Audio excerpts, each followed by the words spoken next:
Well, we are really glad that you're all here. Thank you so much for joining us this morning. My name is Trinka Wasik, and I'm the current chair of the advisory board. And I'm just really thrilled that you're all here. And I think if we're ready, we can start with a hymn. Are we ready for the hymn? We are ready for the hymn. Hymn 457.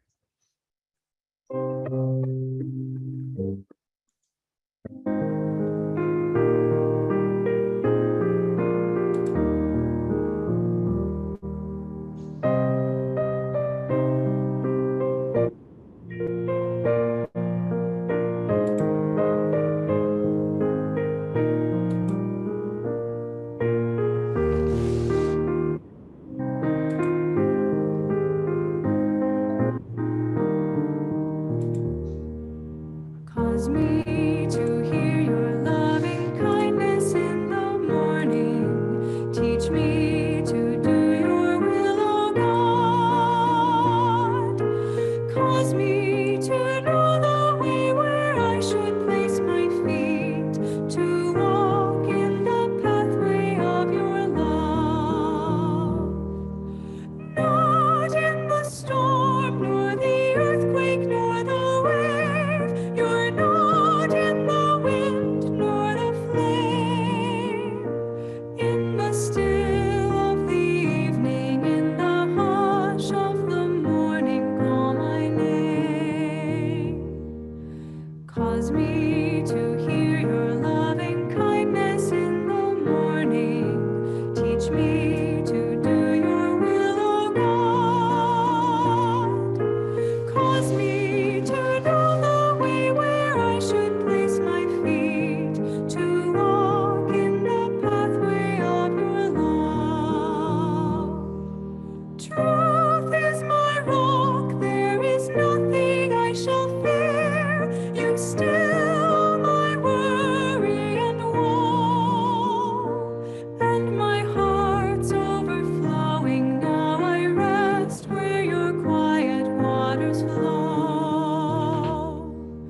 Cause me to hear your loving kindness in the morning. Teach me to do your will, O God. Cause me to know the way where I should place my feet, to walk in the pathway of your love. It is today.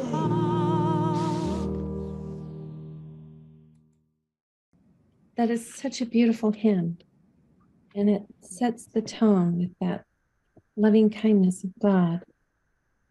Let me open with some readings from the King James Version of the Bible and Science and Health with Key to the Scriptures by Mary Baker Eddy. From Psalms.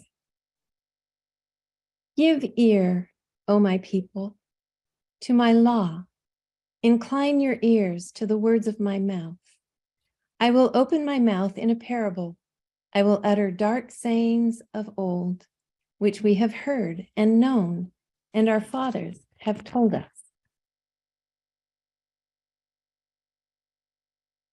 That they might set their hope in God and not forget the works of God, but keep his commandments. Marvelous things did he in the sight of their fathers, in the land of Egypt, in the field of Zoan. He divided the sea and caused them to pass through, and he made the waters to stand as an heap. In the daytime also he led them with a cloud, and all the night with the light of fire. He clave the rocks in the wilderness and gave them drink as out of the great depths. He brought streams also out of the rock and caused waters to run down like rivers. And they sinned yet more against him by provoking the Most High in the wilderness. Yea, they spake against God. They said, can God furnish a table in the wilderness? But he, being full of compassion, forgave their iniquity and destroyed them not. Yea, many a time turned he his anger away and did not stir up all his wrath. How oft did they provoke him in the wilderness, and grieve him in the desert. Yea, they turned back and tempted God and limited the Holy One of Israel. But he made his own people to go forth like sheep and guided them in the wilderness like a flock. And he led them on safely so that they feared not. And he built his sanctuary like high palaces, like the earth which he had established forever. From Mark, the beginning of the gospel of Jesus Christ, the Son of God. John did baptize in the wilderness and preach the baptism of repentance for the remission of sins. And it came to pass in those days that Jesus came from Nazareth of Galilee and was baptized of John in Jordan. And straightway coming up out of the water, he saw the heavens opened and the Spirit like a dove descending upon him. And there came a voice from heaven saying, "Thou art my beloved Son, in whom I am well pleased." And immediately the Spirit driveth him into the wilderness. And he was there in the wilderness 40 days, tempted of Satan, and was with wild beasts, and the angels ministered unto him. Now, after that John was put in prison, Jesus came into Galilee, preaching the gospel of the kingdom of God, and saying, "The time is fulfilled, and the kingdom of God is at hand. Repent ye, and believe the gospel." And Jesus said unto them, "Come ye after me." And he healed many that were sick of diverse diseases, and cast out many devils. And Simon and they that were with him followed after him. And when they had found him, they said unto him, "All men seek for thee." Matthew. At that time Jesus answered and said, "Come unto me, all ye that labor and are heavy laden, and I will give you rest. Take my yoke upon you, and learn of me, for I am meek and lowly in heart, and ye shall find rest unto your souls. For my yoke is easy, and my burden light." Jesus beheld them, and said unto them, "With men this is impossible, but with God all things are possible."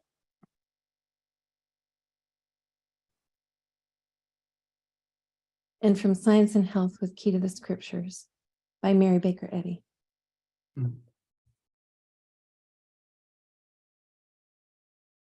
The prayer that reforms the sinner and heals the sick is an absolute faith that all things are possible to God, a spiritual understanding of Him, an unselfed love. If we pray to God as a corporeal person, this will prevent us from relinquishing the human doubts and fears which attend such a belief, and so we cannot grasp the wonders wrought by infinite incorporeal love, to whom all things are possible. There is today danger of repeating the offense of the Jews by limiting the Holy One of Israel and asking, "Can God furnish a table in the wilderness? What cannot God do?"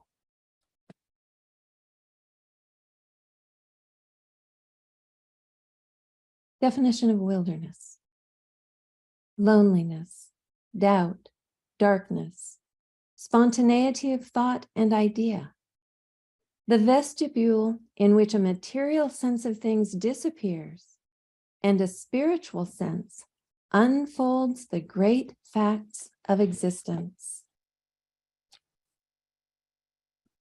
To hold yourself superior to sin because God made you superior to it and governs man is true wisdom. To fear sin is to misunderstand the power of love and the divine science of being in man's relation to God, to doubt his government, and to distrust his omnipotent care. Man, governed by his maker, having no other mind, planted on the evangelist's statement that all things were made by him, the word of God, and without him was not anything made that was made, can triumph over sin, sickness, and death. In our age, Christianity is again demonstrating the power of divine principle, as it did over 1900 years ago, by healing the sick and triumphing over death. When apparently near the confines of mortal existence, standing already within the shadow of the death valley, I learned these truths in divine science: that all real being is in God, the divine mind, and that life, truth, and love are all powerful and ever present.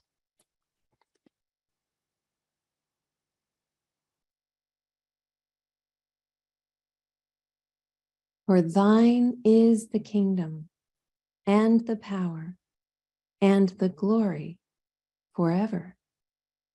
For God is infinite, all power, all life, truth, love, over all and all. So let's take a few moments for silent prayer, to be followed by the daily prayer, spoken together with our mutes on.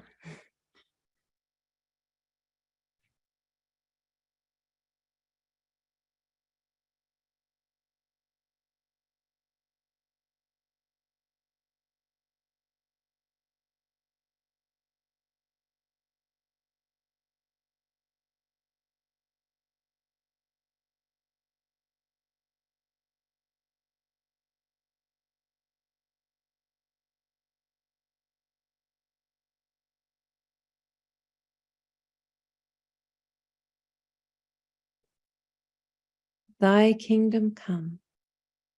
Let the reign of divine truth, life, and love be established in me and rule out of me all sin. And may thy word enrich the affections of all mankind and govern them.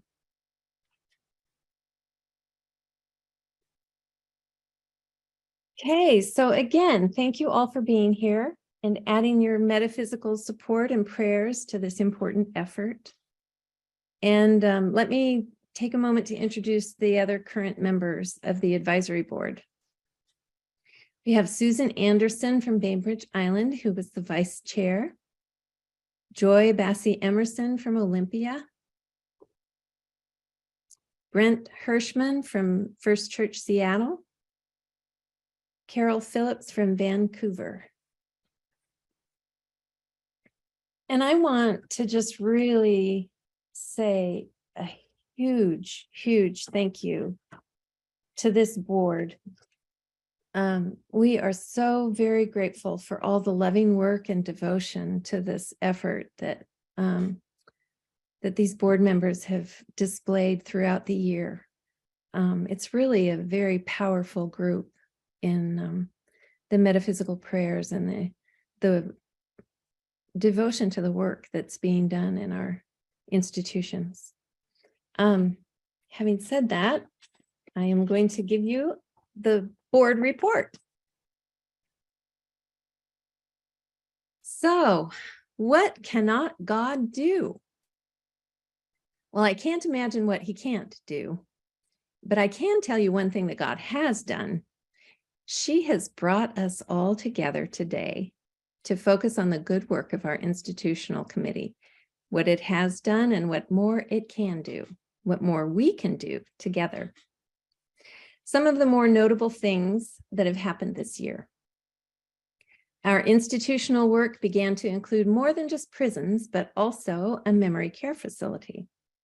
We streamlined our periodical distribution, working with the Literature Distribution Committee more closely, and verifying with prisons what was actually being used and what wasn't to reduce waste and increase accessibility to periodicals where most needed. We reduced costs by changing our website management. We applied for and received grant money from the Mother Church. We hosted a meeting to promote the work being done by our sister organization, Embraced Fully, to help inmates transition back into society as healthy citizens and to support their reliance on Christian Science. A few of our workers have been able to re-enter the prison facilities that they support. We encouraged the Mother Church to acknowledge and support institutional work as much as possible. And we have continued and expanded somewhat our letter writing initiative. Some of the things we hope to do: our extremely cherished Secretary Treasurer, Martha Nemi, has been looking for a replacement for some time now. We continue to pray to know who will receive the blessing of this work next, as it is rich and fulfilling. It also happens to be a paid job. Perhaps one of you listening right now will be moved to take on the challenge and reap the unspeakable benefits. We would love to hear from you, and we promise you won't be disappointed. This work really does fill the soul with all that God is and can do. There are still plenty of other opportunities to get involved more deeply as well as a volunteer. The more volunteers we have, the broader the scope of accomplishment we can achieve. We have several facilities currently without workers, but with inmates who are wishing for more understanding of Christian Science. And as the prisons open up after COVID, we expect to have more opportunity for in-person visits. But we do need the volunteers in order to be able to do it. Also, we continue to run a deficit every year.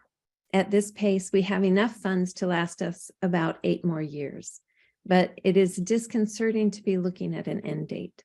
We need to develop a more responsible budget strategy to shore up the continuation of this work.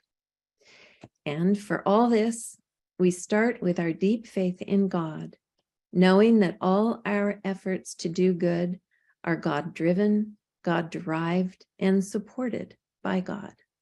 What cannot God do? Leads us naturally to the question, what cannot we, as God's image and likeness and manifestation, do? Our prayerfully based action cannot help but do good, God's good. So first and foremost, we ask for prayer, for the metaphysical support that leads naturally to just the right action to bless and be blessed by these dear children of God who are institutionalized, seeking the freedom of the Christ. We can't help but look forward to what God has in store for us this next year. What cannot God do? Well, let's be God's workers and see. Thank you again for being with us here today. Expect to be inspired. And now I'm going to turn it over to Martha to give us the treasurer's report and the proxy ballot results. Anyway, it's wonderful to see everybody today and literally to be able to see your faces and hear your voices. It's just great. As many of you have not, let me start over. The 26 member branch churches and societies have all received the minutes of last year's meeting and financial reports for the year ending September 30, 2022. They voted to accept the minutes and the proposed budget for fiscal year ending September 30, 2023 as presented.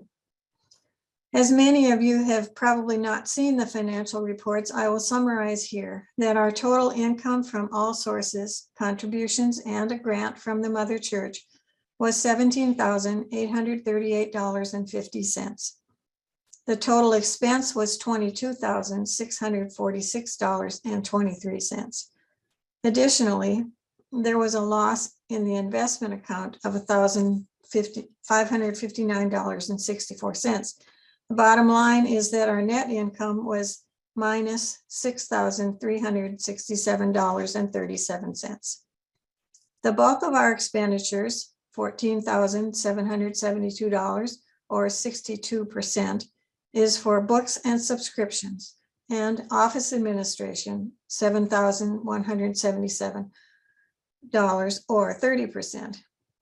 In budgeting for the fiscal year we are now in, it appears that the deficit will be about the same, and we will draw funds from the investment fund that at year end was $52,440.42.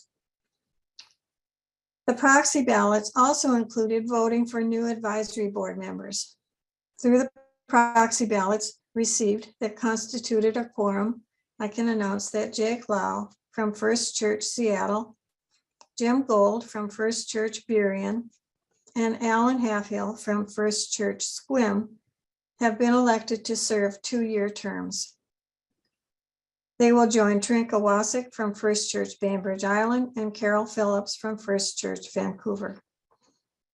I ask that the advisory board, the new advisory board members, and the current advisory board members remain after the meeting, after this meeting, to elect the chair and the vice chair and to set a time and date for the meeting. If anyone has any questions of me, I'd be happy to try to answer them. And otherwise, I'm going to turn the meeting back over to Trinka, who will introduce our speaker. I am so excited to introduce our speaker today.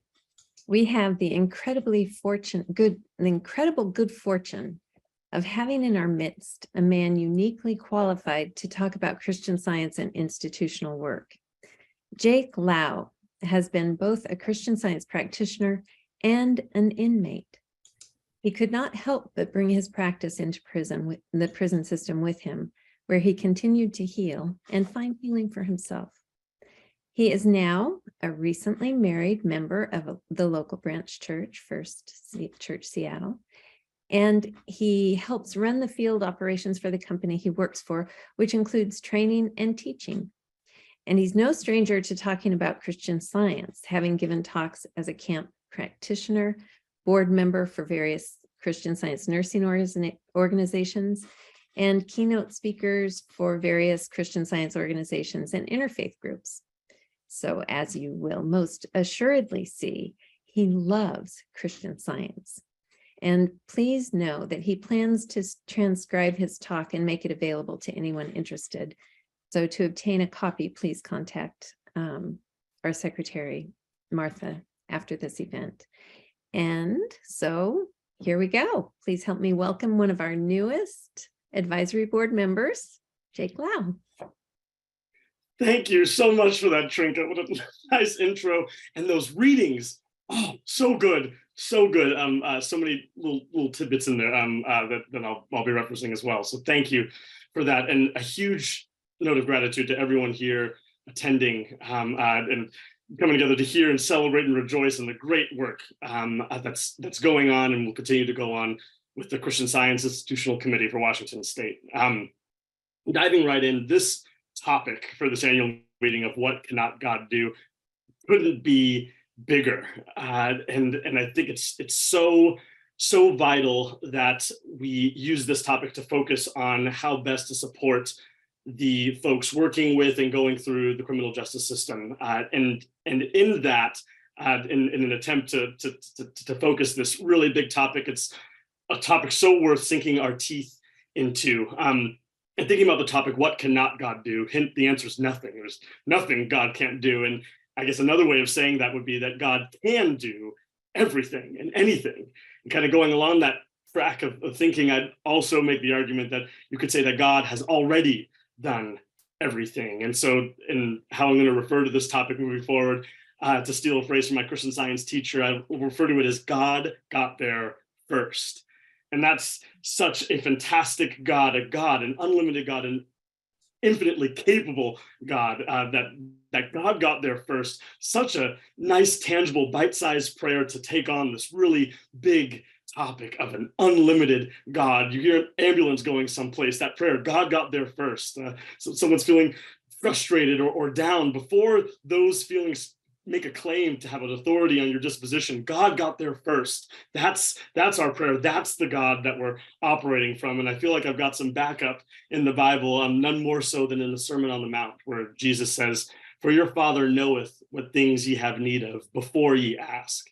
And does that not imply and reference a God, a divine love that is already taken care of us and is guaranteed good? Good. And so going into this, I really want to focus on, we've heard from the board report. Thank you so much, Trinka, of the great work that's going on in the specific work, whether it's visiting one-on-one and the distribution of periodicals and Mrs. Eddy's writings and the Bible. And as much as those things are indicative of the great work and what God cannot do, I think those involved in that would be the first ones to say that the ability for those actions, those boots on the ground activities, the ability for them to do good and to be effective is the thought and prayer behind them. And so that's the kind of universal thing that I really want to focus on today: effective prayer, with this God got there first as the basis and premise of that prayer. So going in effective prayer and effectual prayer, there's a number of characteristics we could point at that are always going to be present. And so I'm just wanting to touch on a few of them that have meant a lot to me in my practice. And the first one being honesty. Effective prayer needs to be honest. When I say honest, I mean an honest grasp of what it is we're praying with, something that's honestly speaking to us, something that we honestly understand, that we honestly have. If you're one to take notes, take this down. An honest prayer is an effective prayer. An honest prayer is an effective prayer. And in this context, I think you could just as easily use the word genuine. A genuine prayer is an effective prayer. Albert Einstein has a great quote in talking about essentially a litmus test on how well we understand something. And he says, if you can't explain it to a 6-year-old, then you don't understand it yourself. I tend to agree. To really understand something, to honestly understand something, if I don't have a simple rudimental grasp and understanding of it enough to explain to a child, then there's probably some growth in that understanding that can happen. And I feel like that standard, evidently more so with our prayer, is the case of what we're honestly grasping, what was honestly speaking to us. That's the quality that's effective, that sees results. And just so we don't get caught up in the weeds of nomenclature here, I feel like it's important to remember that, again, our premise of this effective, honest prayer is an unlimited God, a God got there first God. And so in that instance, this quality of honesty, or that genuine quality, is one that's married to that premise, that honest prayer that results from and emanates from God got there first. If you were to divorce those two and you have just rather a human, honest quality, then what you could potentially run into is a basis of a prayer being, well, I know I need to pray for this person, but if I'm being honest, they're kind of annoying, I don't really like them, they're really brash, whatever it may be. And that's not the honest that I'm talking about in prayer. That's an example, and a rather poor example, of self-examination, which is vital, and we'll talk about. But the honest quality that I'm talking about is one that, from the premise, the honest grasp that we have of this unlimited God, whatever that is, that's the prayer that's effective. And I don't say this at all to discourage or dissuade from embracing this, but as an empowerment that we can do it. And I found a lot of comfort in the parable of the mustard seed that Jesus has. And a recap talks about, if you have faith as a grain of an itsy bitsy tiny mustard seed, that's enough. And if you have that faith, you're bound by nothing. You tell that mountain to move and it moves. You are large and in charge if that's the faith that you have. And I feel like that's true in part because the smallest truth is more powerful than the biggest lie. Just like our prayer, I think it applies, that our honest grasp of this unlimited God, even if we feel like it's the size of a mustard seed, that's more powerful than the Goliath-sized problem it seems that we're face to face with. An honest prayer doesn't need to be, and I feel like it's also important to bring in a word, desire. First chapter of Science and Health is aptly on prayer, and it was included in the readings of Trinka. And not long after the citation that she read about that prayer, the prayer that reforms the sinner and heals the sick, is a beautiful 3-word sentence: desire is prayer. And I bring that up in referring to these instances where it may feel that we don't really have a firm grasp on anything, but we always have is an innate, pure desire to want good. It's natural. There's no one, however, if we're in a spot where we're experiencing something contrary to goodness, sadness, fear, uncertainty, frustration, any of those, no one wants to be there. Regardless of if you feel like you can get out of there, if you feel like you're a victim or not, no one wants to be there. That natural desire to see God, which in its essence is good, to see good, to see God, that desire, that is honest. And as much as we marry that with our premise of God got there first, that honest desire is effective. There is nothing wrong with an honest prayer of petition. Again, that desire. And before I say this next thing, I in a way apologize in advance because it might be tough to hear, but particularly when embracing the thought and what needs to go on with people going through the criminal justice system, I think it's important to handle a sense of self-pity. And so I say this with just the utmost gentleness. A sad, tough circumstance does not guarantee that your prayer is honest and effective. A sad circumstance, having really tough, and I say this since I've been there. I've been in the spot where it doesn't feel like I honestly grasp anything really good because I'm so overwhelmed or in fear of what's going on. And again, coming back to that desire and that grain of mustard seed, it's enough. Mrs. Eddy writes to a message to the Mother Church in 1900, the song of Christian Science is work, work, work, watch and pray. Work, work, work, watch and pray. I'm not just saying that to sound funny. She says it 3 times. And that indicates we have a role to play here. We have work to do. And again, this is not to dissuade or discourage embracing this big, unlimited God carefreely and joyfully, but rather an empowerment that when it seems tough, we're able to do something about it with this effective prayer, that we're able to work, even if that tough situation is really tough to grasp. All we're talking is a grain of mustard seed, that honest willingness to look beyond and above the mortal limited issue seems to be right in front of our face yelling at us. If we're willing to look beyond and above because of our innate desire to feel and see goodness, married to a God that got there first, that's our origin in any instance, that prayer is effective, if that makes sense. And so kind of revisiting that self-examination a little bit. Self-examination, by that I mean that humble, honest reflection and introspection into oneself.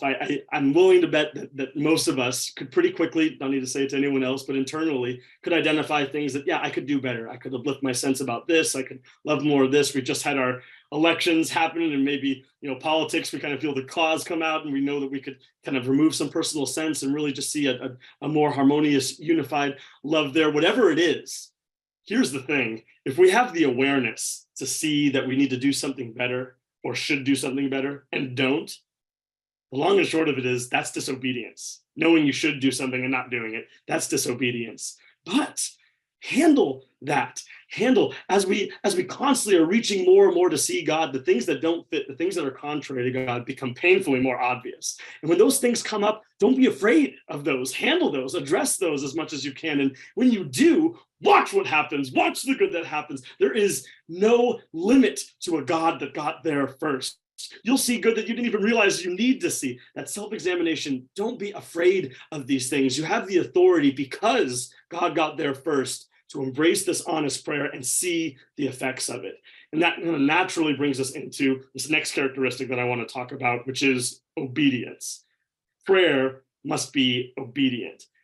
I'm not going to spend a whole lot of time on obedience, not because it isn't profoundly important, because it is, but for 2 reasons. One, we're operating from the same premise. God got there first. God got there first. The natural unfoldment of that is obedience to that God that's already established himself as the only and the real and the good. And also with the groundwork that we've laid with an honest and genuine prayer, obedience has to follow. They're inseparable. If you think about it, if you make an honest commitment to something, you're going to live in obedience to that commitment. You're going to live according to that commitment because that commitment was honest. You can't have one and not the other. And that's the point, because we've been in these, I'm sure we all can relate on being in these instances where it feels like those two can be separated. We have this prayer, we honestly want something that desire something that's sincere, and then be it fear, be it uncertainty, be it whatever word or quality you could point to, it feels like the obedience to that is tough. It's not as fun. It's whatever kind of claims come up on obedience. But again, that honest prayer, you can't help but have that obedience. And kind of going back to our phrase, remember, our premise is God got there first. And I really feel like that phrase to me has been such an anthem for identity, whether it's identifying a situation or in particular identifying ourselves. God got there first. It feels like I can't be obedient, that I'm fearful, that I'm scared, that I'm tempted, whatever it is. And again, so important to know that this is the truth universally for everyone going through, having gone through criminal justice system, knowing that those instances, the obedience is there because God got there first before the disobedience, the fear claims to have an authority on our disposition. God got there first. God's the origin, not the temptation, not the fear. God is the origin. Can't dethrone that. God is the origin. And so the natural unfoldment of that premise is obedience. All together, that honesty and obedience are connected together. So living consistently with our prayer is that obedience, and it's natural. So anything that would foolishly attempt to drive a wedge in between God and our obedience to him, we have the authority, the empowerment, and dare I say the duty to rebuke that because we can, because God got there first. And then moving on to the last characteristic that I want to touch on effective prayer is limitless. God, our prayer needs to be unlimited. And when I say that, I'm mainly referring to the identification of God. God isn't limited. Again, if you want to take notes, take this down. God being infinite, which means we can't pray effectively if we try to make God a material outcome, a limited outcome. We cannot pray effectively if our goal is to make God a material outcome. So to dive into that, particularly among Christian Scientists, I feel like it's, and I'm speaking to myself more than anyone else, if not exclusively to myself, it's understandable if we have an injury and we go to God to pray to have that injury mended. That can feel like a pretty unlimited prayer. Because in all honesty, in all fairness, compared to most world thought, relying solely on prayer to mend an injury, it's pretty radical. It's pretty out there, pretty unlimited. And while it's vital and fantastic and a solid step forward to normalize God's ability to heal, that prayer isn't enough. Again, we're talking about effective prayer. What we're talking about, we can't make God a material outcome. Our premise, God got there first. In the prayer that I have an injury and I need God to take care of it, that's not a God got there first premise. That's an injury got there and I hope God comes and cleans it up. That's not what we're talking about. And same thing with sin, with our disposition, when we're reforming and repenting, God got there first. God has corner on the market for our identity, for its child, for all of us. God got there first. That's the basis and the premise. We cannot, again, as mentioned before, we cannot dethrone God of being our origin in our prayer. If we do that, we're not embracing an unlimited God. We're embracing a limited God. And we can't reasonably expect our prayer to be effective if the God we're praying to, the God we are identifying, isn't unlimited. If there's an answer to what cannot God do, the answer is nothing to that.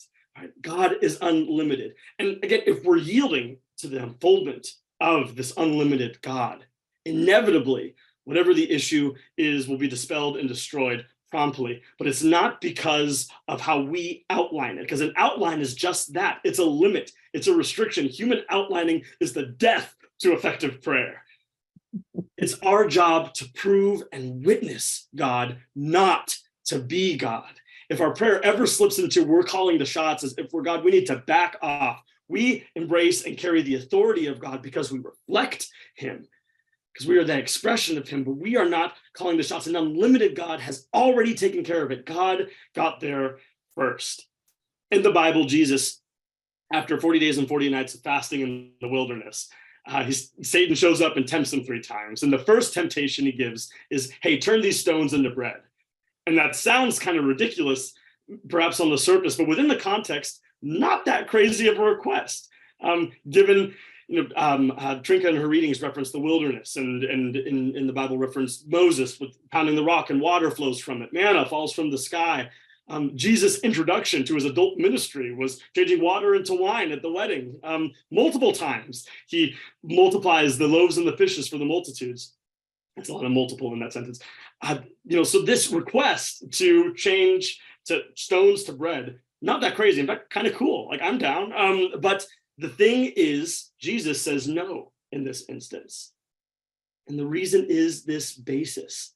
Those instances previously mentioned about that beautiful provision that's demonstrated on God is an unlimited God being embraced, and that God and us seeing how God's already taken care of something.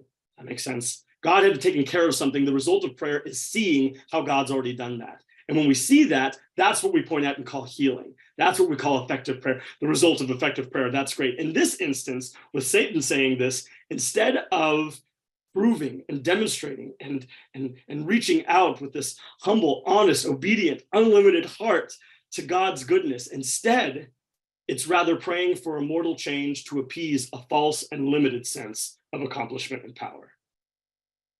Again, it's instead of embracing the unlimited, God got there first, and proving that, this request from Satan in this temptation is rather a request for a mortal change to appease a false and limited sense of accomplishment and power. God got there first. That's what we're loyal to. I want to wrap up with just an example of when I really felt that these qualities were all really present in an area where I really felt like my back was up against the wall. As mentioned, I was incarcerated, and I was in a number of different units. And one of the units I was in for about 3 weeks to a month. The setup was I was in a cell with a cellmate. We call them cellies. So me and my cellie, we had a cell, 2 bunk beds, a commode, and we had a cell. And there was a whole floor of cells going all along the way. And then there were 3 floors. So 3 floors of all these, not unsimilar to what you've probably seen in movies and shows, or if you've been able to visit, it's not uncommon in the cell block. And so from our cells looking out, we were facing a wall that had all these windows that were facing onto this courtyard at the unit. And this courtyard was where all the new inmates would be brought in. Now, this unit housed both male and female inmates. Once inside, male and females never interacted. We never saw each other. For all I knew, they had disappeared. But we all had to go through the same courtyard, which from my cell block, we could all see.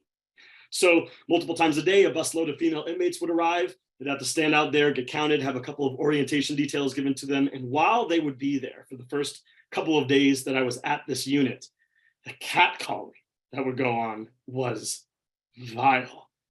The most disgusting, despicable, hateful things uttered and said and yelled, and I mean, just booming. It just surrounded by, including from my cellie, from my cellmate, and I have a pretty loud voice, humanly speaking, and it wouldn't have been a drop in the bucket with this 100 or so inmates in cell block B looking out and yelling at these women.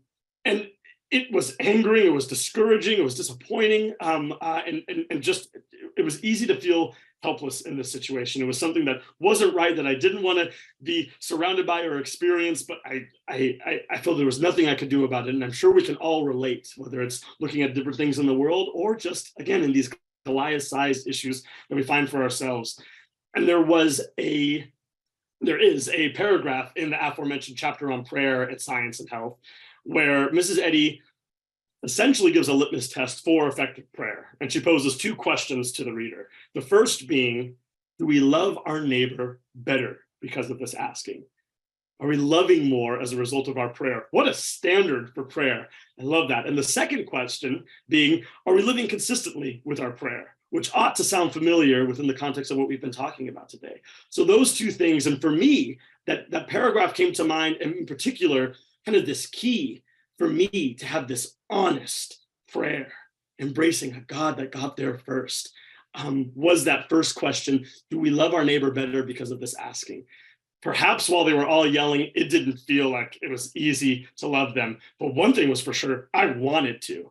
And I think that's true for everyone. I am thoroughly convinced I challenge someone to challenge me on this. No one wakes up in the morning hoping that they don't feel or experience or express any love. No one thinks, man, if I can avoid love for the day, good on me. No one thinks that. Love is natural. It's what we want. And the idea of love, especially in sight of looking at all of this that was so unlovable, what felt like the activity I was seeing, loving them sounded fantastic. I was all on board to dive into that. And a willingness. And initially, it was more of a willingness just to reach out and say, listen, God got there first with each individual inmate before any of this nonsense, this rudeness, this hatred, this superficiality, whatever you want to attribute to these nasty cat calls, that before that claim to be who they are, God got there first. Again, God got there first. It's the anthem of identity. And same with me, that was something we could rejoice in together. And the more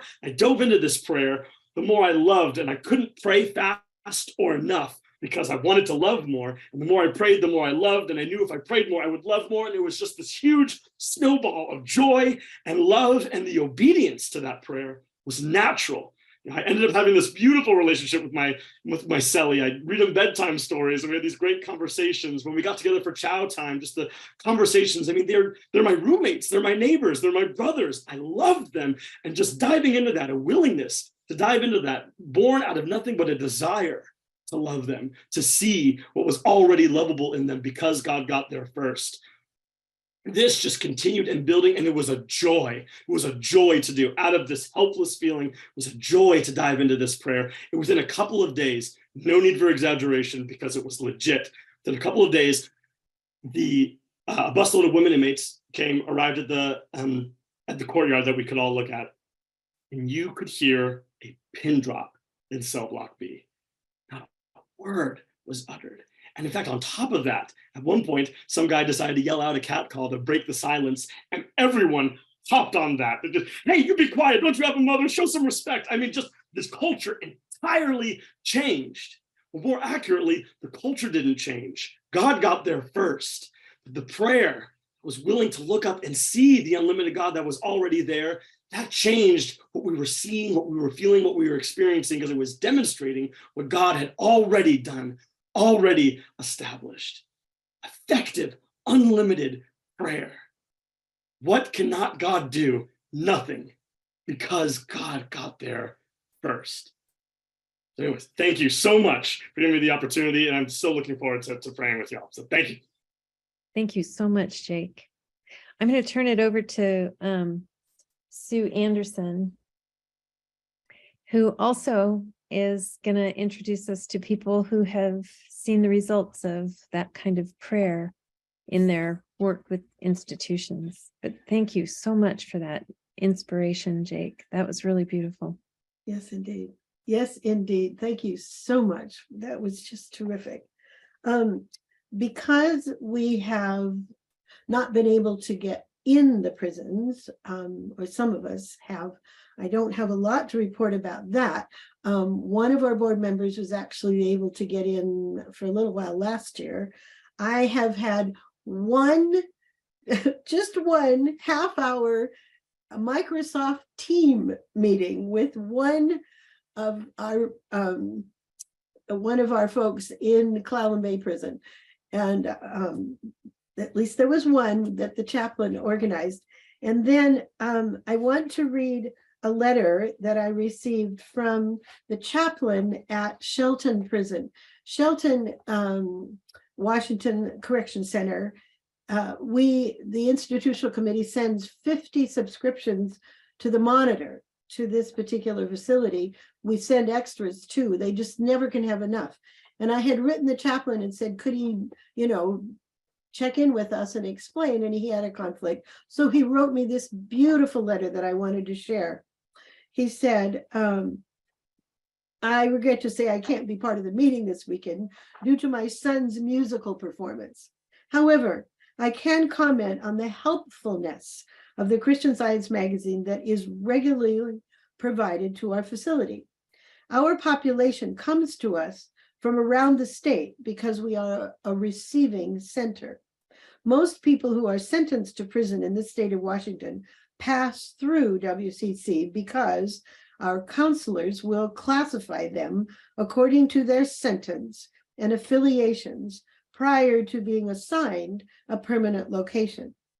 As a result of feeling disoriented due to the sudden changes in their life, our population feels detached from the rest of the world. The Christian Science Monitor provides 2 immediate benefits. 1, it reconnects them with the events in the world. And 2, it shows that someone cares enough to give them an engaging resource. Many of the young men have never been exposed to the enormous size or complexity of the world, or how its people attempt to live together in culturally, racially, and politically diverse circumstances. The Christian Science Monitor is instrumental in helping them realize the world is much bigger than the circle they used to know. It facilitates an understanding that they don't have to try to live a deviant lifestyle because of how others in the world have challenges that are overcome or in the process of being understood through a variety of means. I am always impressed at how many different topics are covered by the publication and how they capture the interest of the incarcerated. It is a very powerful resource that fosters the inspiration of an inmate's creativity, the need to explore self-improvement and education, and the exploration of building positive survival skills. Thank you for your support of the incarcerated. Gratefully yours, Chaplain Sean Carnahan. All right. And then the one other in-person communications that have been happening are a result of Trenka's initiative to visit a memory care facility, and she will give us a report on that work that she's doing. It's been, I've almost exactly a year now that I've been providing Sunday services at our local memory care facility for, although these services are based on the Christian Science Bible lesson, they are intended to support an interfaith audience, since ours is the only service currently available to the residents of the facility, and none of them are Christian Scientists. So I always assure them that I'm not trying to convert them, but that we are all reaching deeper into our spiritual roots, and to use what they hear in the service to spur their own thought to be closer to God in their own way, trusting God to give them just what they need without attaching a denominational name to it. I just sort of say, this is my spiritual language. Take what you can, and let the rest go if it doesn't speak to you. But during the year, I've had so many blessings. I'm just going to give you a few highlights. One woman who was newly placed there and very disoriented was reacting to not being able to get out. And when I invited her to come to church, she said no, she was too busy trying to get out. And if she couldn't get out, she had no choice but to kill herself. I suggested this was a perfect time to turn to God, and again encouraged her to attend the service, which she agreed to do. And the service happened to be about love and the blessings of loving our neighbors. And at the end of the service, she was glowing. Look at all these people here that I have to love, she said. The desperation to leave had been replaced with a purpose to stay. And the next week, she was greeting all her new friends like they were family, and with a glorious smile, and bringing them with her into the service. And she's been a devoted attendee ever since, and always just so joyous. Another week, as I was walking into the facility, there was an ambulance right outside the front door. And when I went inside, everyone was gathered in the common area, looking really shocked as the EMTs were preparing one of the residents who was on a gurney for a ride to the hospital. The fear was palpable. I said to everyone in the room, "This is a good time to pray." And the atmosphere was immediately lifted. Many shook their heads in agreement. Some started obviously to pray.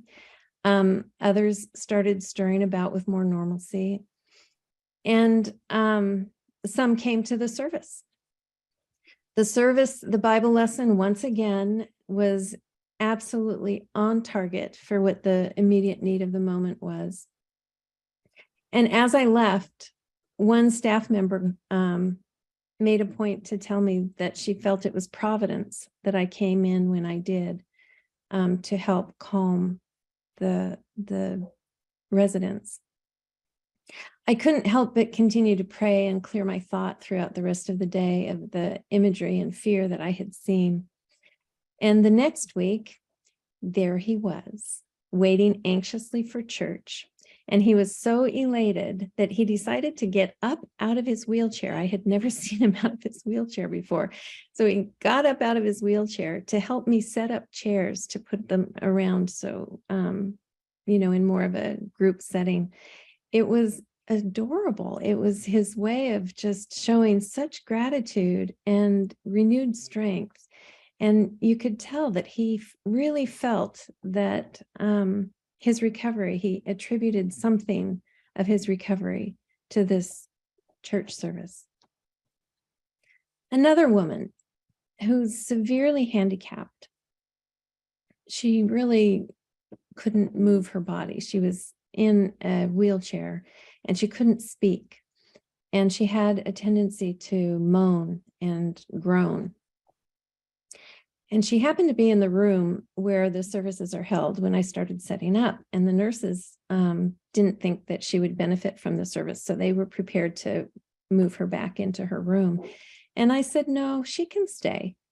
And they cautioned me that I might not want her to stay because she might disrupt the service. And I said, no, it's okay. You can let her stay.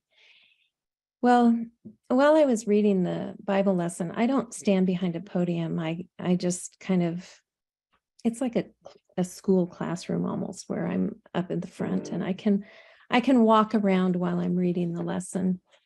And I walked over to her and just touched her hand for a while I was reading the lesson. And as I started walking away, she reached out for me to bring me back to touch her hand again. And she was quiet and very calm during the whole service. And because of that, the staff recognized that she was getting something out of this service, and they allowed her to continue to come on other weeks too. She's not the only one there that the staff initially didn't think belonged there. There was another woman who couldn't help herself. She was just talking constantly. And it was sort of sing-song. It didn't matter what she was saying. A lot of it was gibberish. It's just constant noise coming out of her mouth. And I invited her to also come and listen. And, for the whole hour during our service, she stayed quiet and focused and attentive. And this is something that the staff is really amazed at, that for an hour, these residents are attentive and focused. And so they also allowed her to stay.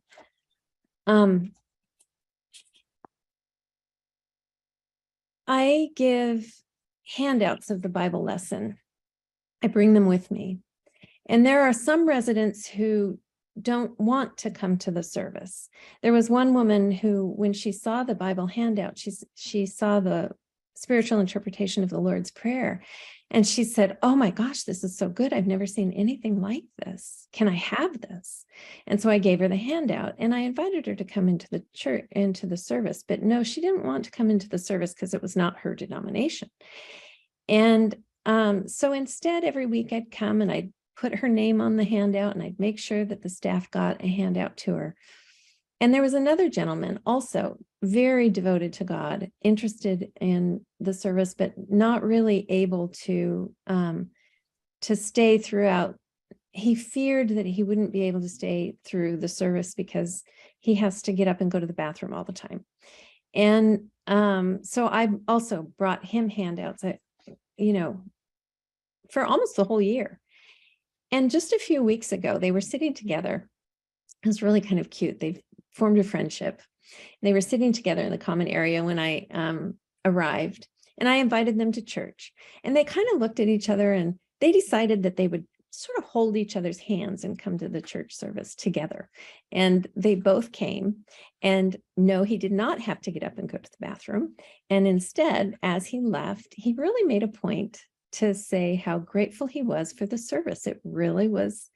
You could just see him in the room, just shaking his head, even to the scientific statement of being that they hear every service, the shaking the head. One person, he was brand new, and he came in and he listened to the service, and he sat afterward. He didn't want to get up and go.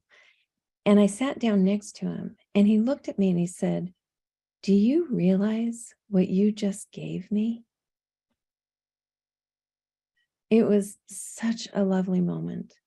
And I get that all the time, every week.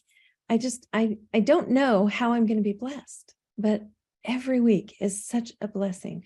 There are people who won't come in the service, but they'll sit outside the door on the bench and just kind of listen in. And even the staff has responded positively.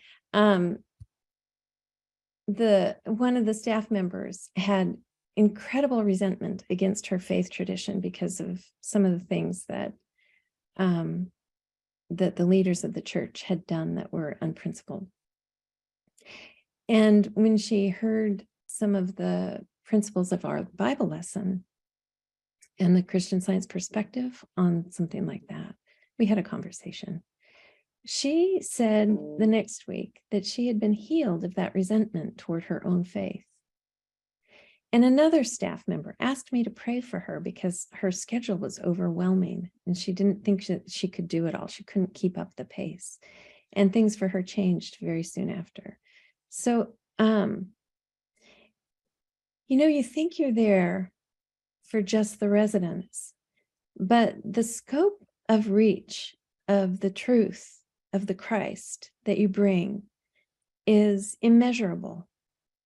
And you never know how far and broad and deep the blessings will go, but you do know that they're there. And I can only imagine that the blessings that I've seen are sort of the tip of the iceberg of what's really happening. And I just love this work. I highly encourage any and all of you to join in on the fun. Thank you so much, Trinka. Boy, that's so incredibly inspiring. So then I would like to move along to our letter writers. At the beginning of COVID, we invited, Martha sent letters to all those who are receiving Christian Science literature in the prisons, and a letter to all the churches in the state to say, first is there anyone who's willing to be a letter writer? And then of the incarcerated, is there anybody who would like to have a correspondence about their own spiritual growth? And we have, and I forgot those, I think we have, I forgot to look at that. Anyway, we have several letter writers and several folks who are receiving letters. So I'm going to have some reports from those folks who are writing letters. Nancy Martin from Sequim is one of the letter writers, and she will also read one of the other letter writers' report. So Nancy, I give it to you. Okay, thanks. Well, looking at the situation of myself and my life and this inmate that I'm writing to, we couldn't be more different. It seems we're different ethnicities. He's half my age in terms of times around the sun. And has had not a good experience with the religion that he was raised in. But at some point, he saw the church in the reading room in Chehalis, Washington. I don't have any more to say about that, except he remembered that. He's now 30 years old on his 4th incarceration. And we got connected to write, and he's been asking very interesting questions. They're very simple because he doesn't understand a lot of the words. English is his second language, but I'm learning so much from him in that, as difficult as his experience is in prison, he writes to me. The last couple of letters have been from the whole. And so I'm grateful to say that he received the Science and Health that was sent to him by Martha. I made a mistake and sent one of mine because he wanted one right away, and the prison wouldn't let him have it. So Martha sent him one, and it came to him just as he was having a very difficult time in the hole.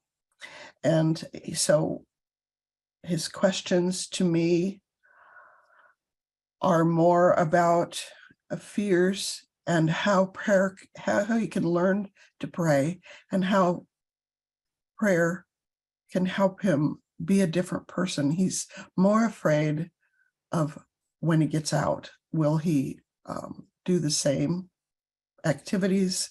Will be with the same people? And he's more afraid of that than anything that's happening to him, difficult as it is in prison. And what's come to me whenever I write, I love the first verse of hymn 412, Rosa Turner's hymn. O dreamer, leave thy dreams for joyful waking.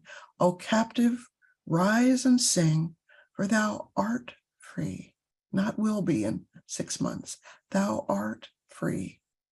The Christ is here, all dreams of error breaking, unloosing bonds of all captivity.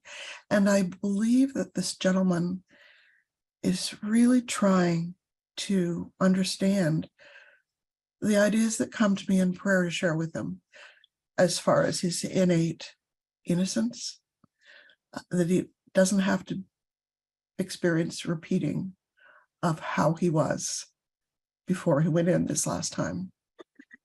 It's really wonderful for me, and it seems to be helping him. I'm going to read a report. Our other letter writer couldn't be with us today, but her name is Jan Kitsis, and this is her report. I am currently writing to 2 inmates.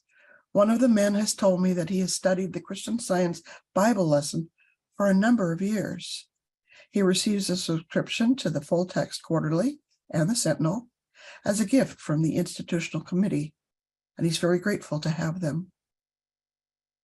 He requested a subscription to the journal, but that it's not allowed because of the directory of practitioners, which is included in the magazine.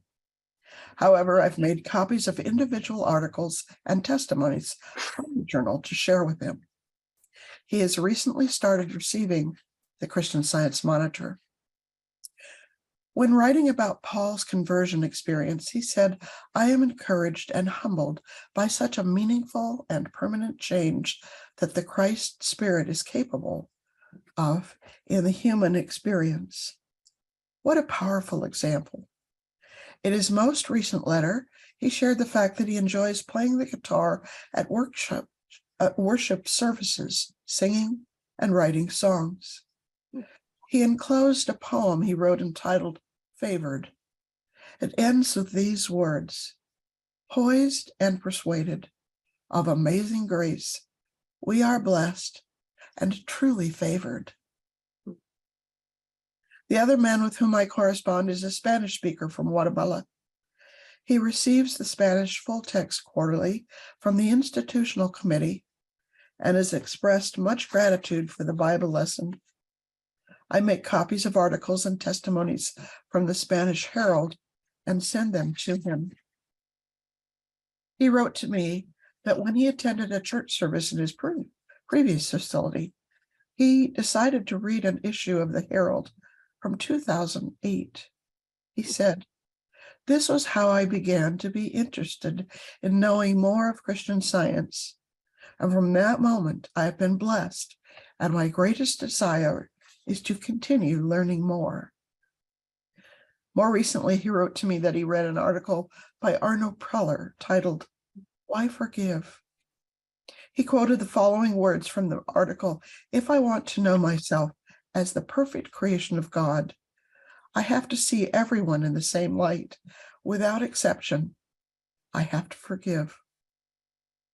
This idea has helped him to forgive those who mistreated and abused him in his youth. Now he says he understands that God is in all and God is all. Thank you so much, Nancy. Gosh, pardon me. It just strikes me that each of these letter writers is the reaching out that's happening and the blessing that's going on is immeasurable. We'll just never know how far it goes. Pardon me. I have a report to read from another letter writer, Rex Rudy from First Church in Bremerton. He writes, "For the past year, I've continued sending one letter a week to Eric Walker, an inmate at Clallam Bay Correction Center. Typically, I start my correspondence with my experiences from the past week, frequently including any opportunities I had to apply Christian Science. This ranges from my work to just the routine activities that occupy my time around the house. My gardening activities prompted him to share in his interest in studying mushrooms in a class provided by the prison.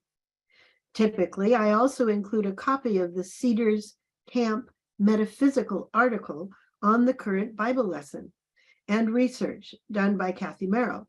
Occasionally, I'll include reprints from the periodicals. Recently, I sent him the readings I delivered at a Wednesday evening testimony meeting. I described the presentation of the service, highlighting the explanation given to the congregation during the service. Since he's never attended a Wednesday service, I thought it was a good opportunity to introduce him to another facet of Christian Science. I included the full texts of the hymns used during the evening and shared edited versions of the testimonies given. His letters are not frequent, but they encourage me to continue my correspondence because he will ask questions which relate to earlier letters I'd written and share his metaphysical treatments. In one letter, he related, quote, "This week, I am going to deny the stereotypes and the visible negatives of the inmate. For even the inmate is the perfect reflection of God, of love. Last week, there was much rain here, so much so that the pump station for Clallam Bay and the fishing village around the corner has flooded out. Everyone is in water rations, including the prison. Sunday, we were told no showers. There was such an uproar. We were granted one shower per 72 hours. There is still an uproar, and the things said don't sound humane or human. So I will deny this senseless ruckus and affirm the truth of man as a reflection of God," unquote. Eric is now working in the chapel, and he's challenged himself to translating the scriptures from the original Hebrew and Greek. Lovingly submitted with the blessing, Eric ends all his correspondence. Shaddai, lift you. Rex Zane Rudy, First Church Bremerton. Then one of our other letter writers and board members, Carol Phillips, has a report. Carol, I turn it over to you. All right. I have been visiting Larch Correction Center in Yakult, Washington, for a number of years with my husband, who had been going for several years before I started as well. When COVID pandemic seemed to strike the globe in March 2020, the ability to volunteer at Larch Correction Center was brought to a halt. The 3 men that were attending our services had full text quarterly, so they were able to continue with their studies. 2 of them were released early because of the need to lower the prison population, and I don't know if they were able to change their subscription address upon release. Finally, March 14th, 2022, as we had had the COVID vaccine, knowing that it would neither harm us nor help us, but solely for the purpose of sharing Christian Science at the prison, my husband James and I were able to return to the correction center. The resident who had not been released early was overjoyed that we were able to return to Larch. However, the early part of April, he was finally released. Missing a week due to snow in the mountain, the following week after his departure, we had 3 men attend our service. We had either 1 or 2 attend each week during the month of May. The resident who was the regular was released early a week release in Longview. In June, we had no attendees. In July, Larch was again closed to volunteers due to COVID. August, we were allowed to return mid-month, and 1 volunteer came the last week of August. I went the week of August. In September, 2 new attendees came on successive weeks, 1 per week. My husband was able to attend through the month of September with me. During the month of October, he was not able to attend, and I stopped going as I was not technically allowed to have only 1 resident attend, even though I did it a few times. The requirements are that volunteers are not to have one-on-one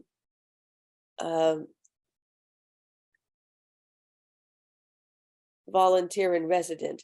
If there is only 1 volunteer, it was required that there be 2 or more residents attending, or not have any.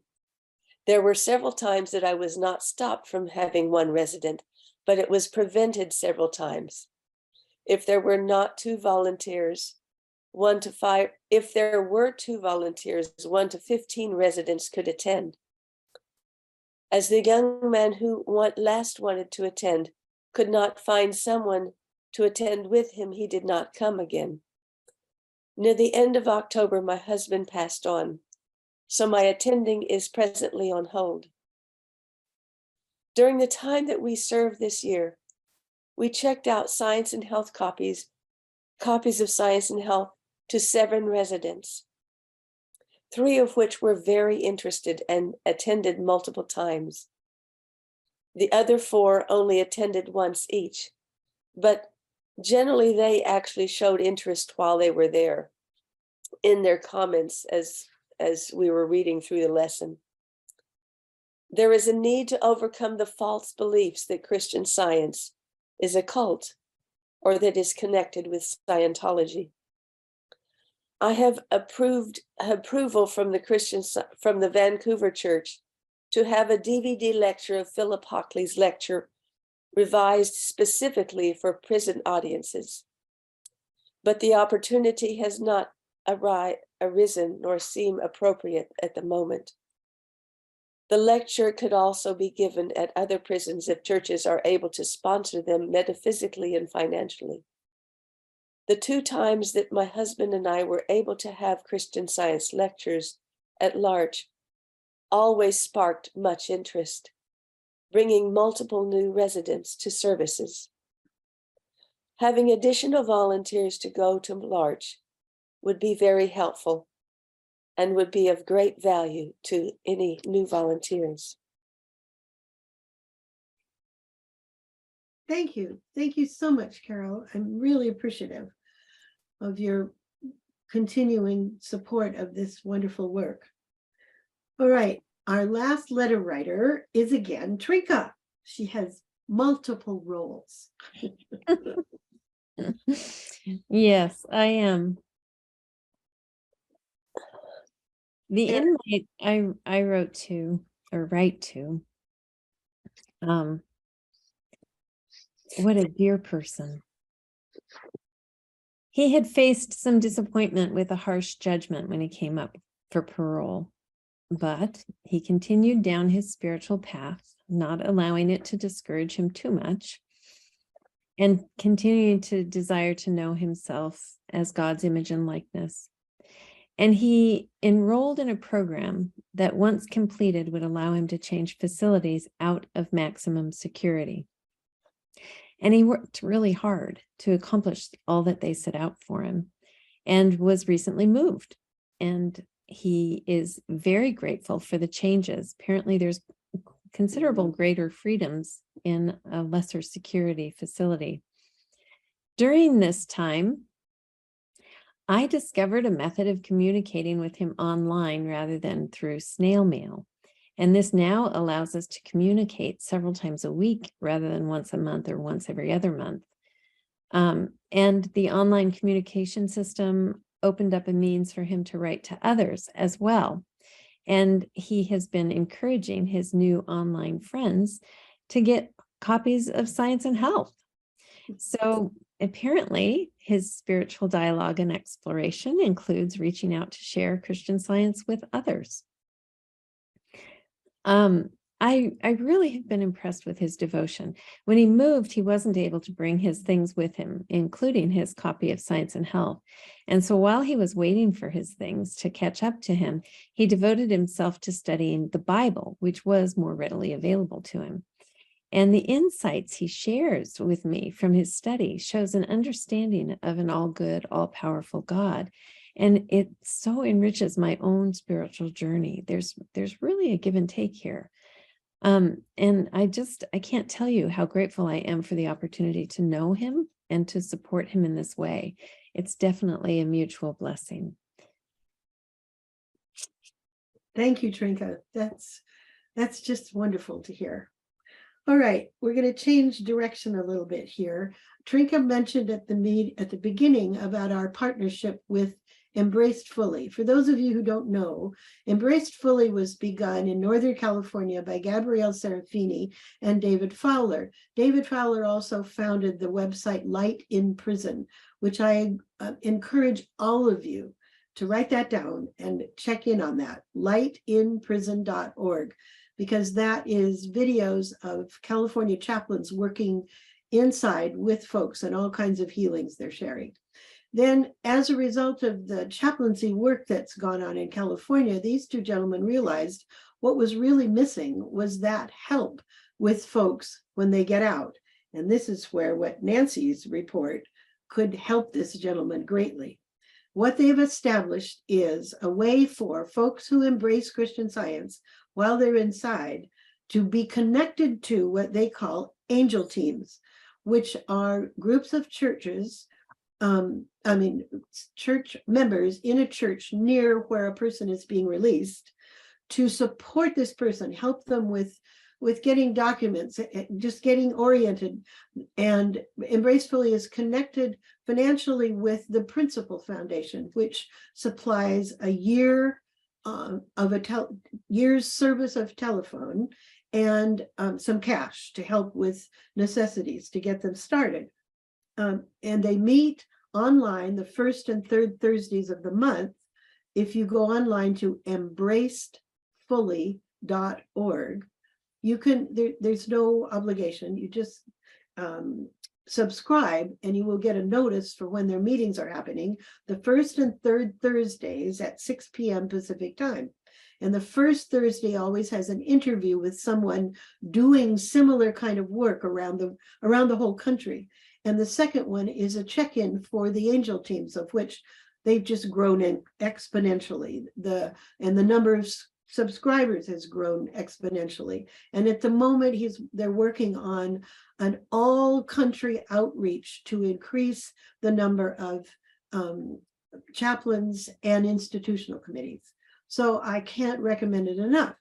And as a result of our knowing about this, Joy helped start and is now a member of the angel team for the Olympia Washington Church.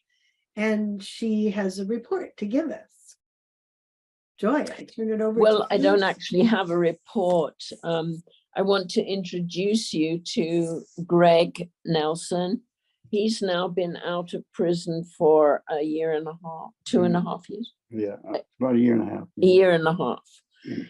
And when we heard, first of all, I want to say that I've worked in pretty much all the branches of prison work. I was a volunteer at Shelton, and Greg was there, and I visited him there. And I've also been a correspondent and worked in prisons in New York and in England. So, but this Embraced Fully is a really good way of helping. The idea is to help prisoners who are released not to return to prison. The first few months especially are critical. So I'm going to do a little bit of a conversation with Greg so that you can hear firsthand something about the work of an angel team.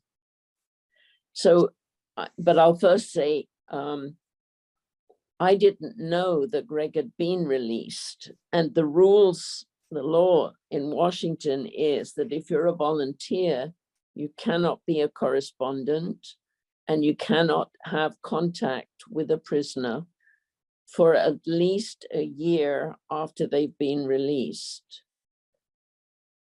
As volunteers can't have contact with them. So it actually had been a year since I'd visited at the prison, luckily, because I didn't know the law. But anyway, so somebody from the Embraced Fully organization called me and let me know that Greg had been released, and could I set up an angel team? So this is what happened. And I want you to welcome Greg, and I'm going to ask him some questions about his path. First of all, Greg, how and where did you get to know about Christian Science?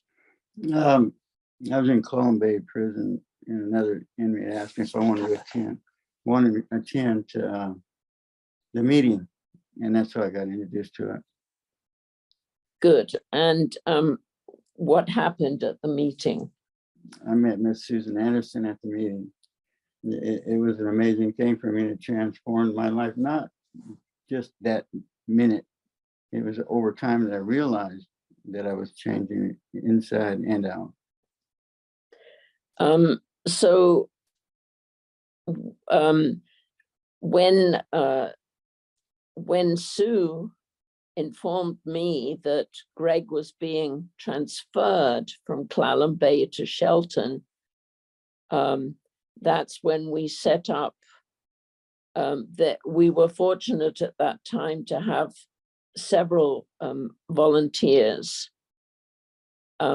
Catherine Crossman from Olympia, my husband and I from the Lakewood Church, and Jim Gold even made the journey from Seattle, and Mary Minsk from Puyallup.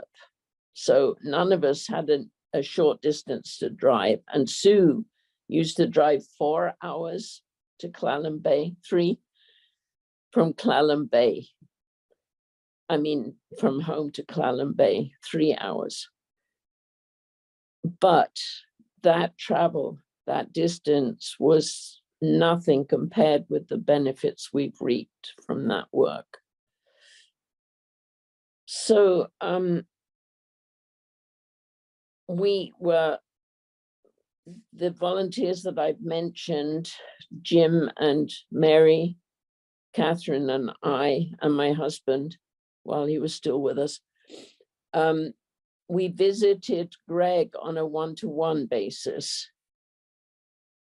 And then when I heard that he had been released and was given his phone number, Greg, tell us what happened when you were released. How did you find somewhere to stay?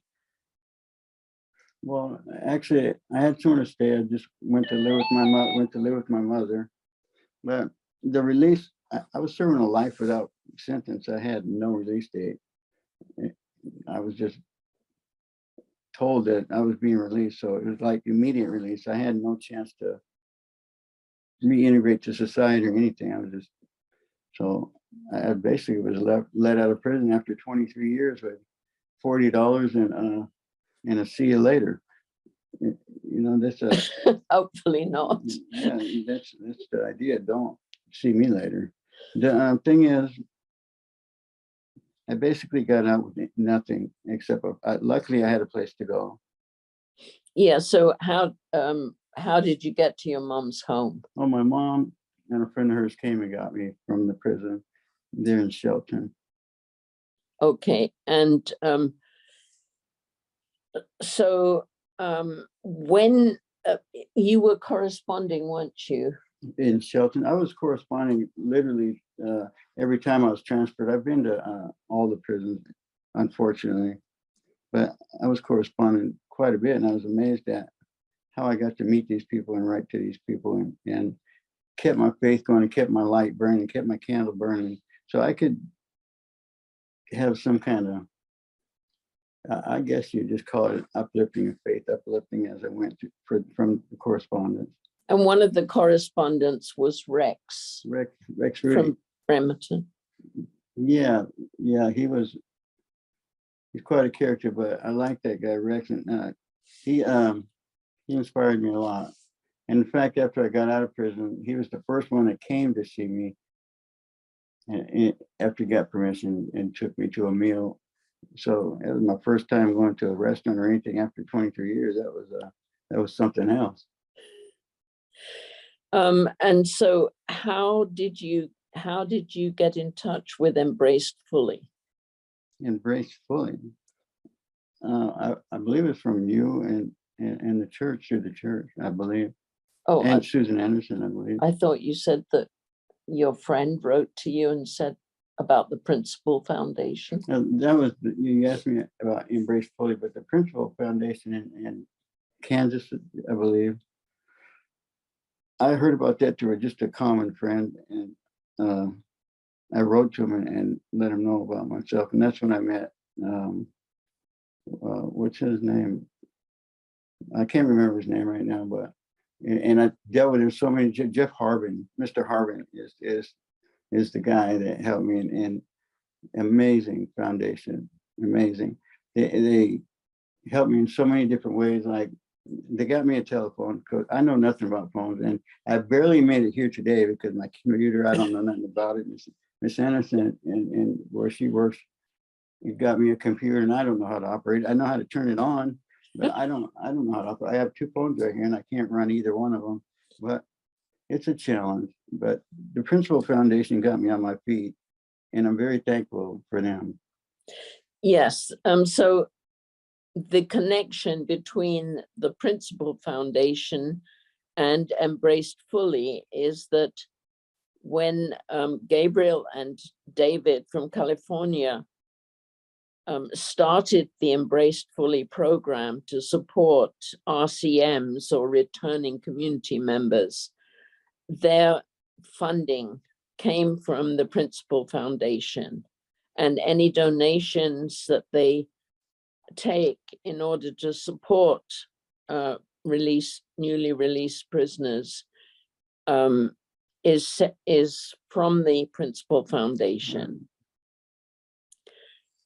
So can you tell us what support you got from Jeff Harbin?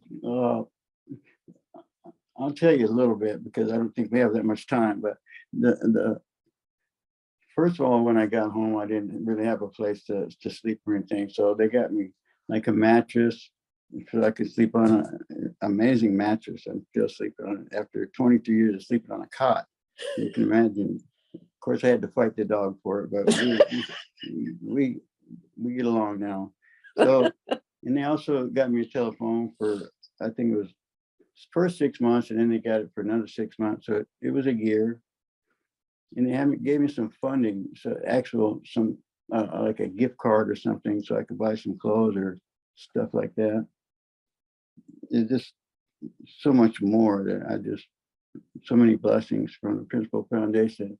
And I just know that they made it a lot easier for me in my life to keep going forward, to start a life going forward. Because I would have struggled, even though I'm living with my mother, it still would have been a struggle. So Still is a it struggle. still is a struggle, believe me. So after 23 years, just imagine being kicked out of where you were at, and you think you're going to be there for the rest of your life, and you have to just say, here, get out and go try this. So I'm still struggling, but So what ideas did you have of how to earn money when you left the prison? well, I really didn't know, but I knew I was a good landscaper and a good gardener. So I'm trying to start a little business and get it going, and it's working out. The Christian Science family at the Olympic First Church of Christ, they Scientist. first, so they got me. They actually got me some tools, donated some tools, and a few of the gentlemen there, they got me a truck. Of course, I got to pay it back in some kind of way, but they got me a truck. It's amazing. Just start my business with. Yes. And how's the business going now? Where did you get the work from? To start out, it's been basically from word of mouth at the church, and I've been working for the church members going to do in their yards and stuff like that. And also, well, I used to begin with, before Greg had any transport, I would go and pick him up and take him to church every Sunday and every Wednesday. Mhm. I drove out to Shelton to pick him up. And so we had some good conversations and on the trip. And then he started telling me about his ideas. He wanted to either do that or something to do with the food industry. And I happened to hear from the board quite independently that the firm that had been doing our church grounds had suddenly stopped. And so I thought, wow, well, if Greg wants to do landscaping, maybe the board would consider him to do the work for them. And so before Greg came to church the first time, I had sent through the board of the church a letter to all, an email to all the members to let them know that Greg was going to be visiting, and to give a little introduction without mentioning much. I don't know anything about his prison time really, except that I visited him. It's not a question we ask. And that prepared them. And I must say that the Angel team started with me and became the whole church. He has been completely embraced and supported. And after a year of release, Greg, do you want to tell them about that special celebration we had? Yeah, the church members had a celebration for my 1 year anniversary of being released from prison, and that was pretty amazing. Just to be surrounded by the Christian Science community the Angel team has grown. I would say that, because everyone is in it. So I just want to say hi to Miss Martha Neiman, because you helped me so much. You just don't know. Yeah, Martha, as was mentioned, I think earlier, she's the one who corresponds with the prisoners who would like to have subscriptions to the periodicals. Mm. And she makes sure that they know when they're due to be renewed, to ask whether they still want them, or if they're being released. She makes sure that they she has a new address for them, and they can be, the address can be changed and everything. She's an absolute whiz. Oh, thank you. But my first introduction to Greg was the poetry that he would send in when he was still at Clallam Bay. He very often wrote poems that he sent to us, which we then shared with I shared them at my church, and they were beautiful. So that was my first introduction to Greg. I'm delighted that he's out and being loved by the Olympia Church. Thank you so much, Joy and Greg. It's so inspiring, you know. Greg, you're a light in the tunnel for all of us to realize that, you know, as Jake said, God goes first, and God has led the way for everyone. So I can't thank you all enough for all this sharing. I hope all of you are as inspired as we all are, and how incredibly wonderful this work is. So I'd like to turn it back to Alan. Will share a hymn for us to mute ourselves, and you can please sing along. And then Trinka has a closing benediction. And thank you all so much for coming. Trinka will reiterate that, I'm sure.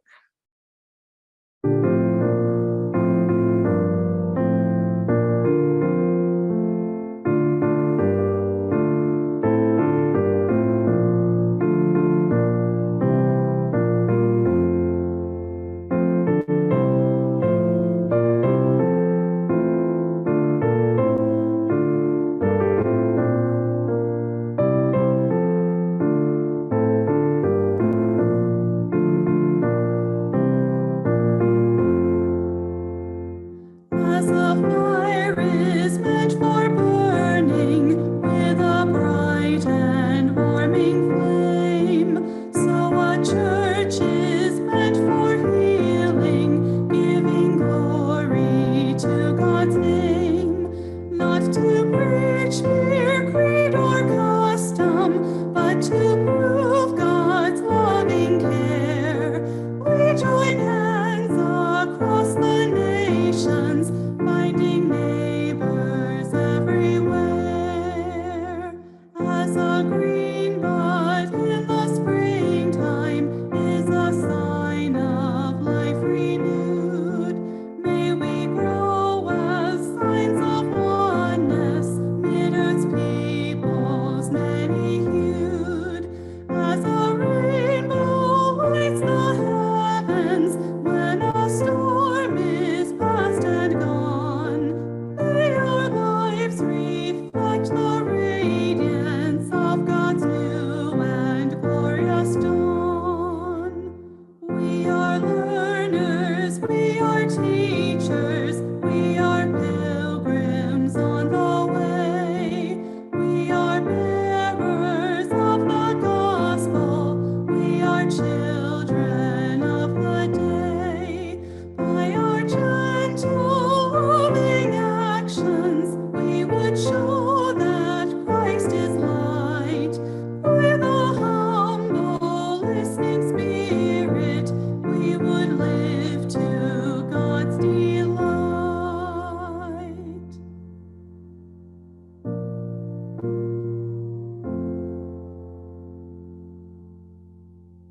Trinka, I just wanted to quickly say, I hope there's a minute if anybody has questions or comments before we all leave.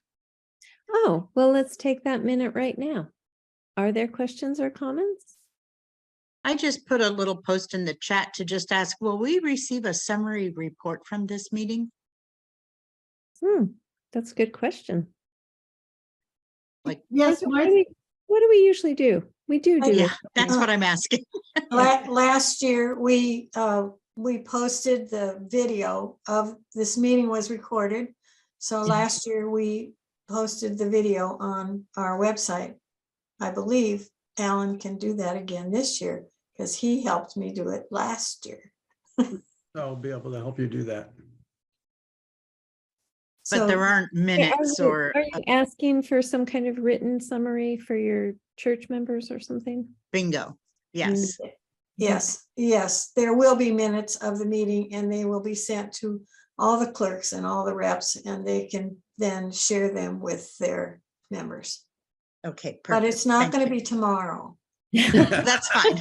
We won't be meeting until January anyway, so that's fine with me. I can get them ready by then. Okay. I was Thank you. also curious if we have people from beyond the Seattle area that have listened in. Anybody from anywhere else that we don't know about Out of state or out of state? or Eastern Washington. Yeah. I'm We from may have- Aberdeen. Oh, okay, Aberdeen. Oh, Aberdeen. great. Great. Anywhere else? We've had several people leave since I think the maximum participants we had was like 36, was it, Alan? Now it's down. So people have dropped off the meeting. Yeah, it was around 36. Yeah. Wonderful. Good. Well, thank you. Yeah. Any other questions or comments? If not, Can I that, just say really quick, thank you for all of you and all your good work. And my computer kicked me off, but I got back in time to hear Jake's inspiring talk. It wouldn't let me see him. Now I can see you all, but every speech, every report was just absolutely inspiring. So thank you. oh, thank you. Thank you. And a special thank you to Greg for making that extra effort to get to Joy's house. I know that was a difficulty today. We are so glad you are there and we've been able to see you and share the joy of your freedom. Thank you. Yeah, there's quite a few faces there I see that helped me along the way. They don't understand or really know that the inspiration they provide for the people inside there. Jim Gold, Mary Mintz, hello. Wonderful. Okay, well, all I can say is, wow, it is such an uplift. Today has been such an uplift. This work really, truly demonstrates the immense potential of God's gracious mercy and goodness, omnipotence, and just unfathomable power of divine love. It's really wonderful to see it in action and how it can touch and change our lives. The closing benediction may sound familiar. Thy will be done in earth as it is in heaven. Thanks again to you all. Love to you all. And let's just continue to expand and rejoice in what the Christ can bring